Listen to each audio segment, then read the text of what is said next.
Hi everybody, it's Mike Valente here from Shaw TV, and I am here with Donnell Leahy and Natalie MacMaster, two of the most dynamic performers and fiddlers in the country, and dare I say the world. Yes, that's right, I went there. How are you guys? Lay it on.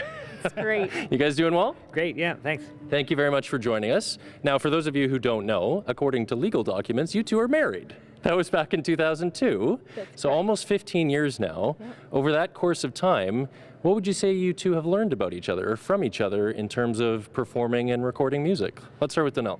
Well, first thing we learned musically is that we play very differently. We were at a house party one night and someone taped it, and we were all excited. We were newly married, and we were playing the fiddles, and we listened to it the next day, and it was bad. And it's because my style was covering up Natalie's nuances and right. the little things I do in my music, inflections Natalie was covering up. So we said, whoa. Yeah. So, but when we write music together or we learn a piece together, it all makes sense, and we've learned to get along musically.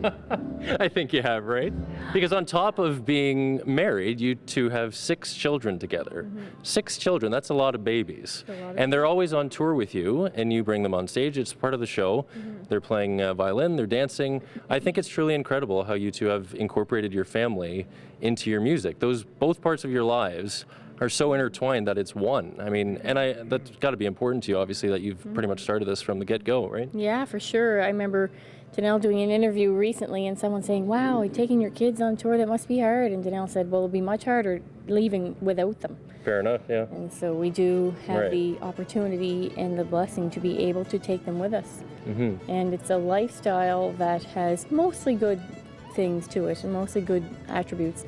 You know, being away from home can be hard, but the kids, if you get the right balance, as long as they're not away from home too often, and for us too, as long as we're not away from home too often, we do these stints where we go out for a month, and they learn all sorts of things. And we homeschool, we do our books here, and they practice, and they're practicing right now as we speak, and stage life, and that's a lot of good learning. And we also try and go to museums and things and that, but You know, they used to come out for sound check. That's how it all started. They'd come out and we put a little microphone down and they'd go out and do their thing. And when the lights came on, they went out and did their thing, and they didn't really notice people were there. Nice.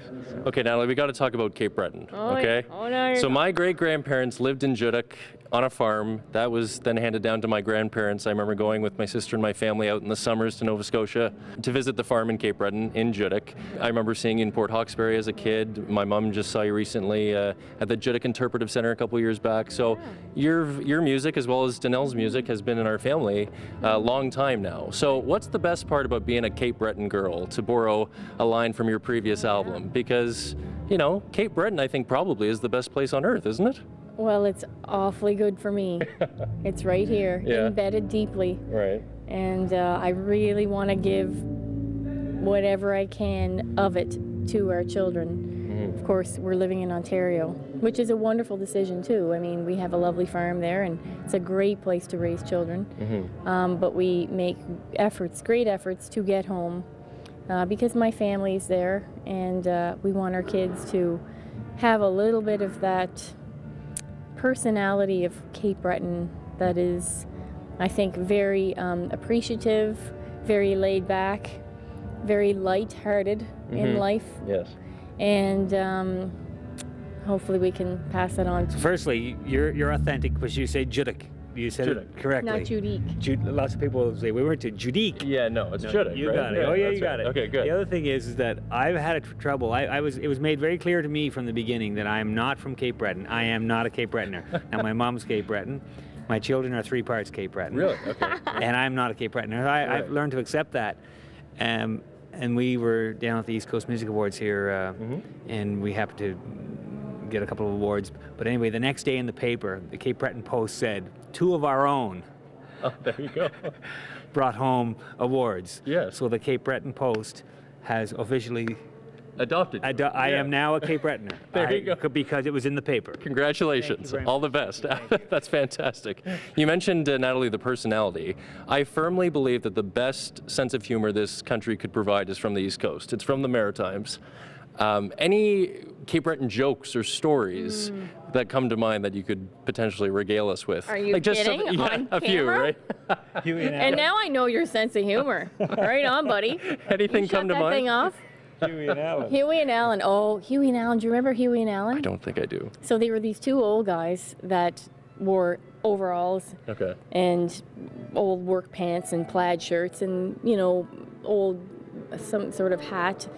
And they had big, thick glasses on, and they did this comedy routine where they would just tell stories back and forth to one another. And they always had a little lisp when they would talk. I see. And so I sort of developed a little bit of the Huey and Alan. And so I can tell you about the time that I went on the airplane. I was going on the airplane for the first time, and I was a little bit scared. I was nervous. But I sat down, I got my seat, Yeah. and all of a sudden, this fella comes sitting down beside me. And before I knew it, he was sound asleep. Well, didn't we start going down the runway? And then up into the air. Well, I felt her coming up in me stomach, and I thought, what am I going to do? And before I knew it, I got sick all over the fella beside me. And he was still asleep. I thought, what in the name of God am I going to say when this fella wakes up? And sure enough, his eyes started opening. He looks down at his lap. He looks over at me. I gave him a dig in the ribs, and I said, are you feeling better now, mister? That, my friends, is all you need right there. That's Cape Breton to a T. That's a wonderful story. Now, speaking more about your family, Buddy MacMaster, your uncle, Yeah. I mean, absolute legend. Growing up for you, when you saw him play, did you just say to yourself, that's what I got to be right there? Well, when you're a kid, you don't. Well, for me, my experience is not one where I've decided I wanted to do something. Right. It was much more of a natural progression. Like, I grew up in a very musical home. My mom taught me to dance when I was 5. I remember having a piano in the house, and I was always at it, singing Gaelic songs. And then when I was 9, my granduncle sent me a fiddle. It was 3/4 size, and I suppose because it was smaller, I took to it more easily than I did the full-size fiddles in our home. And I remember that night learning Twinkle Little Star, and it came very easily. I remember, you know, after about 6 months playing in like local concerts, and then I started taking lessons for a couple of years. And so, and Buddy being my uncle, I heard him play at every family function, every funeral, every wedding, every baptism, every Easter, every Christmas.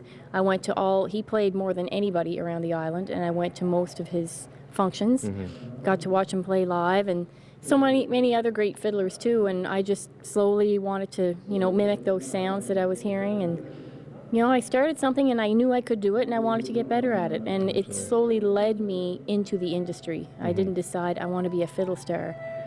Not that I am a fiddle star, but Oh, I think you are, Natalie. whatever it is. But it just kind of happened. There you go. There you go. Donnell, tell us about your current album now. It's a Christmas album. It's fantastic. We were married 14 years, and we had planned on recording together right away. And but recording was never the priority. Natalie had a project she was involved with, and I had my thing, and then it was never the emergency. So we made our first record together a couple years ago called One. Last year. Okay. And then Marriage. And then we always wanted to do a Christmas record, and so we were just kind of in the recording mode, and the time was right, so we made the record. And no, it wasn't weird. We've been thinking about this for a while, and we love the Christmas music and the melodies, and so it was just kind of natural. And we went into the studio in June, summer, with our shorts on, and made this record. But it was a great thing we had so much fun recording it. Right. We love the music. We like the record. And I love the record. Yeah. I love the way it turned out. Yeah. That's great. That's great. Well, I have to say to the both of you that the humility you two have, both in person here and on stage, is just so appealing. It's incredible to see the both of you perform. And I know you both know this proverb, a violin sings but a fiddle dances. And you two have been sweeping us off our feet for many years and continue to do so. Thanks very much for the time. You're Thanks very welcome. much. Appreciate Thank it. you. Thank you. Natalie MacMaster, everybody, and Donnell Leahy.